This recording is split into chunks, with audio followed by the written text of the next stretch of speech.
Chaque trimestre, l'Agence spatiale canadienne propose aux étudiants canadiens l'opportunité d'acquérir des connaissances du domaine spatial par l'intermédiaire de stages coopératifs.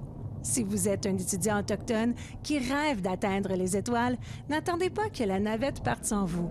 Il ne reste que quelques jours pour appliquer sur une offre de coop d'été spécifique aux jeunes autochtones. Comme le dit le responsable du programme Sciences du système Soleil-Terre, Marcus Dejmek, ceci est une expérience unique. Les gens sont très excités de voir comment ça se passe derrière la scène pour un astronaute qui va être lancé dans l'espace. Pour avoir accès à ce stage de 4 mois, certaines compétences, comme être un étudiant à temps plein dans un programme postsecondaire, sont requises. On cherche des gens qui sont passionnés, qui veulent rentrer et nous aider à travailler sur un projet spatial. Et nous cherchons des gens qui sont effectivement non seulement des ingénieurs ou des scientifiques, mais on cherche des gens qui sont dans des programmes qui ont un intérêt pour le spatial, qui est jumelé avec les communications, avec des ressources humaines ou des études en finance. Happy New Year! L'astronaute David Saint-Jacques décrit le genre de gens attirés par ce programme.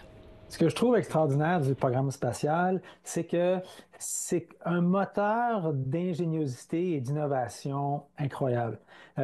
Vu que l'espace, c'est très cool, mais c'est très difficile, on dirait que ça a tendance à attirer des gens particulièrement créatifs, inventifs et motivés à se creuser la tête un peu plus puis aller un peu plus loin.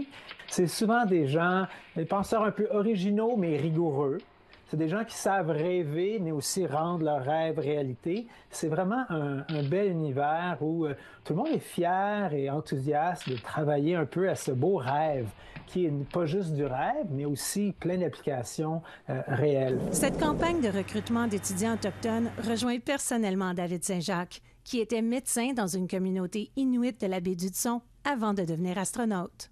Fait que je connais bien la réalité de la vie des Autochtones dans des communautés isolées et j'ai vu avec les années le lien direct avec, si on veut, les ressemblances, les parallèles entre l'environnement de la vie dans l'espace et la réalité de la vie dans une communauté isolée. Donc, il y a peut-être à quelque part un avantage déjà, quelqu'un qui vit dans une communauté isolée, de comprendre l'esprit d'aventure, mais aussi l'esprit d'exploration et aussi, si on veut, les exigences de rigueur qui viennent avec le fait d'être dans un endroit isolé. Il y a tellement de parallèles. Puis nous, dans le programme spatial, on poursuit toujours ces idées-là qui ont du parallèle.